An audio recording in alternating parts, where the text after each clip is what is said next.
MPs Fight the Cashban. Let's have a look. Good morning everyone, Florian Heise here and welcome to another episode of HeiseSays. I've got my Saturday stein of coffee, I've finished all my morning chores for the day, and I thought we'd have a look at some fantastic news that has just come out from the Sydney Morning Herald. If we jump here we can see, antithetical to Liberal principles, MPs move to prevent the $10,000 cash ban. And this is a very, very encouraging piece. Because perhaps, just perhaps, our political leaders are listening to the concerns of the people. I know it's an unusual concept in modern democracies. Politicians listening to the people. I know it's advanced new concept. Let's have a look, guys. Let's have a look. A political backlash is threatening to halt a Morrison government plan to outlaw cash payments over $10,000 in a fight over the cost for consumers and companies of forcing to shift to electronic transactions.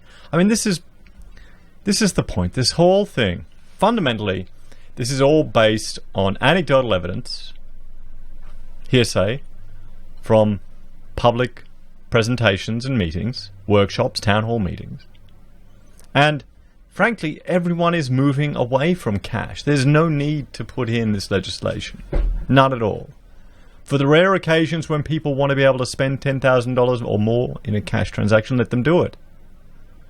But I can guarantee you, and the evidence that we have, as opposed to the anecdotal rubbish that they're using to justify this, says that people are moving away from cash. You don't need to put this ban in place. It's just a pain in the ass, carrying 10 grand cash around.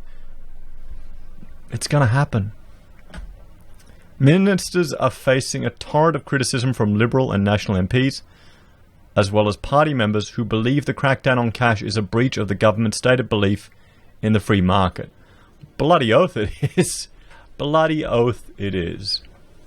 The division set up a clash in the Senate that could veto the bill unless the government acts on demands from its own MPs to abandon the reform or send it back to the department officials for extensive changes. Do you think senators should cross the floor on this? You'd hope they would. You'd hope they'd have the guts to do it, wouldn't you? In my view, there is a sense among party members, and I think Liberal voters, that on this bill, the party is not staying true to its Liberal values. Victorian Liberal member Steve Holland said, "I'd like to see the legislation withdrawn because in my view it is antithetical to our Liberal principles." Mr. Holland, a web developer, secured a vote from hundreds of Liberal members opposing the reform at the party's Victorian State Council, triggering a letter to Treasurer Josh Frydenberg to respond to the concerns by February 17. The minister in charge of the bill, Assistant Treasurer Michael Sukkar, has privately criticised the plan to his Liberal colleagues out of frustration that he inherited the proposal from the last term of Parliament. Okay, so just think about that. This is the problem with politics, guys. If you come in there, I feel that sometimes you're trapped. There's a lot of burdens and there's a lot of blinkers to limit you. You're not a dictator. It's not a dictatorship. You can't just come and start boom, change. I feel like it's going to be much more like yes minister or yes prime minister. How would that make you feel if you got stuck with this crap? Could you just abolish it? Go, nope. Maybe the minister has to go and go, well, no, fine. I need more evidence. I need evidence that a cost analysis of that this restriction on people's freedoms is actually going to be beneficial in the long run. If you can't provide me with that, we just don't put it in.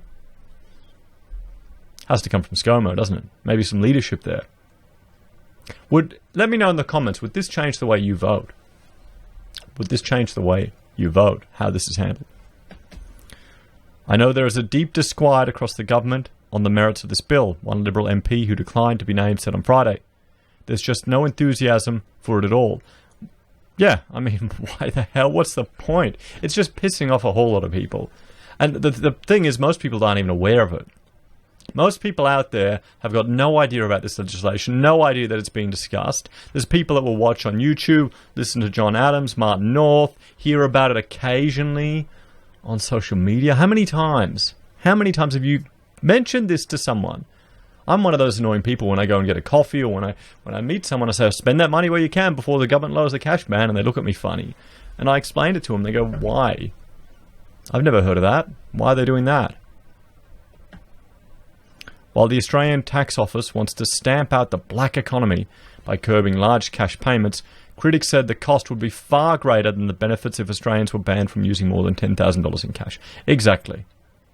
Those speaking up against the bill include the Housing Industry Association, New South Wales Farmers, Razor Stein to the farmers, the only ones talking about civil liberties, the Australian Dental Association, and big retail groups that say customers like to save cash to make big payments. It is unclear what evidence exists to illustrate that limiting cash transactions to $10,000 will prevent tax avoidance and illegal activities, New South Wales Farmers told the Treasurer last year. There you go. There is a sense among party members, and I think Liberal voters, that on this bill the party is not staying true to its Liberal values. Well, yes, it does. It's a complete restriction on the market. It's the state It's the state making something perfectly natural illegal, and potentially turning citizens into criminals. What you could have done a week ago becomes a crime just because of the state says it is. Flight Centre backed the changes in principle, but said some of its customers like to pay for holidays with cash after putting money away for months or years. Our ability to track transactions to meet the requirements of this regulation is a concern for us, Flight Centre Risk Manager Brett Anderson told a Senate inquiry on January 30. Treasurer official Patrick Boneham told the Senate hearing of cases including a bikie gang that used $1.5 million in cash to buy 10 luxury cars so they could be sold to launder the money. Well, yep, that isn't going to stop them, is it? How is that going to stop them?